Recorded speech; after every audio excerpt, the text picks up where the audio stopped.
metabolism of nicotine. You've probably figured out by now that I don't focus a whole lot on exact chemicals and etc.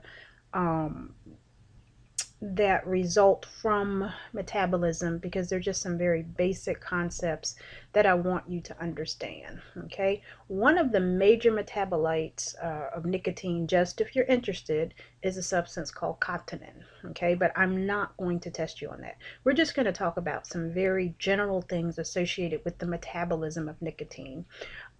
So it probably is not a surprise that the metabolism is faster in smokers than in non-smokers. Um, because in smokers, enzymes are going to be produced as they continue smoking. Enzymes are going to be produced in greater numbers to break down um, the nicotine. Okay, just among the many things that the liver does, part of the P450 system, secreting enzymes that break down nicotine. You have 16% to a quarter percent of the population that can't metabolize nicotine. These would be the folks that would probably feel pretty ill after trying to smoke a cigarette. Okay, because you're going to feel pretty crappy if your body can't metabolize that. And then among non-smokers, there are possible sex differences in the metabolism of nicotine, where males potentially metabolize nicotine faster than females. Okay. Now, the half-life of nicotine is thought to be variable, estimated at about 30 minutes. Maybe it's 30 to 45 minutes. I think the information may have been updated. I don't ask you about the exact half-life time, just to know that it's variable. Okay. One of the things to understand about nicotine in terms of its metabolism, excretion, etc., that over the course of the day, nicotine is going to accumulate in the body of a smoker, but it doesn't carry over from day to day. So once the person has had the last smoke of the day, finish up their activities, lay down, go to sleep, then the metabolism is going to kick in. And so they're going to wake up the next morning with no nicotine in their blood levels, and this is going to cause them to have a pretty strong urge to smoke. And so there's research actually that measures the time to the first smoke of the day. Some folks are able to get up and have a cup of coffee, get in the shower, maybe read the newspaper, but some people, the first thing they reach for at the start of the day or after waking up is a cigarette. Okay, and so I'm not sure, I think we'll talk about it a little bit later, but with that first smoke of the day, a lot of times the first few puffs are very deep and rapid, because remember, it's the volume of smoke that's inhaled that determines the amount of nicotine that a cigarette smoker gets from smoking a cigarette. And so if you wake up in the morning, no nicotine in your bloodstream, you take deep, rapid puffs, deep, quick puffs to get those blood nicotine levels up. And so the first few puffs on a cigarette, like I said, are often very deep, rapid, and as a matter of fact, some people don't even finish smoking the first cigarette, is to get those blood nicotine levels up, and then they're maybe able to go and take their shower or make the cup of coffee or read the newspaper. Okay, doesn't mean that everybody doesn't finish, but there are some smokers who don't even finish the first cigarette of the day.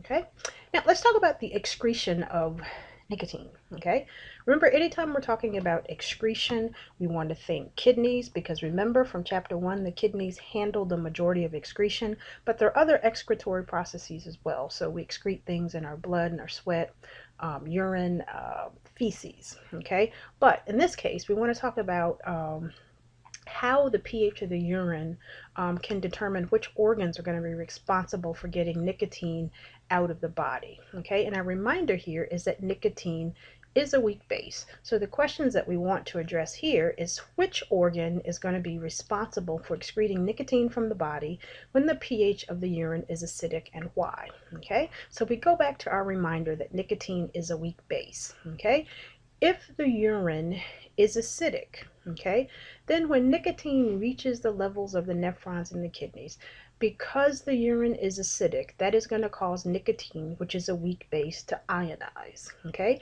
remember, once a molecule ionizes, it has reduced lipid solubility.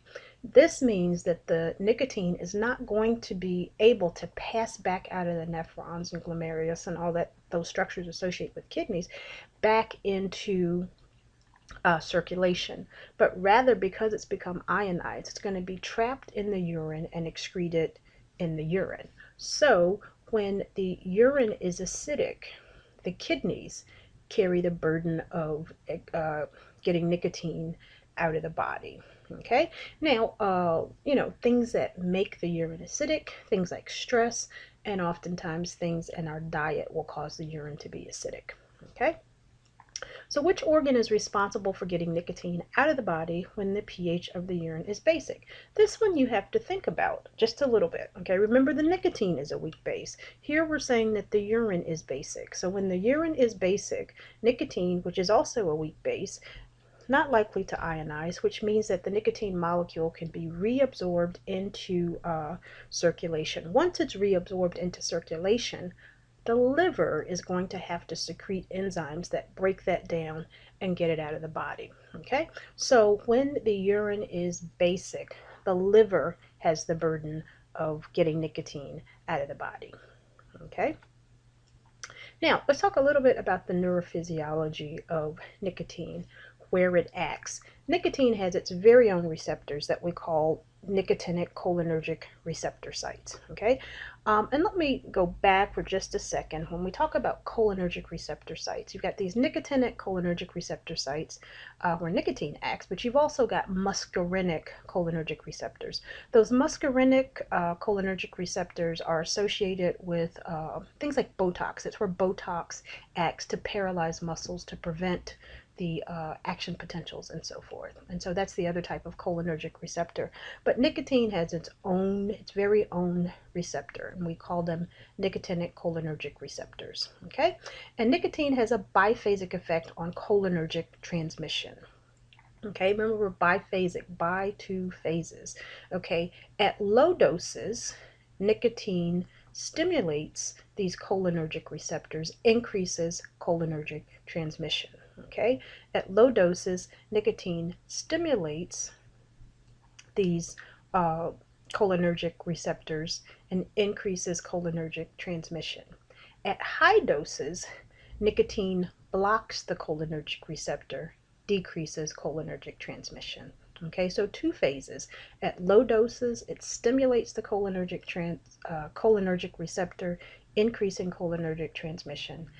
At high doses, it blocks those cholinergic receptors and decreases cholinergic transmission. Okay,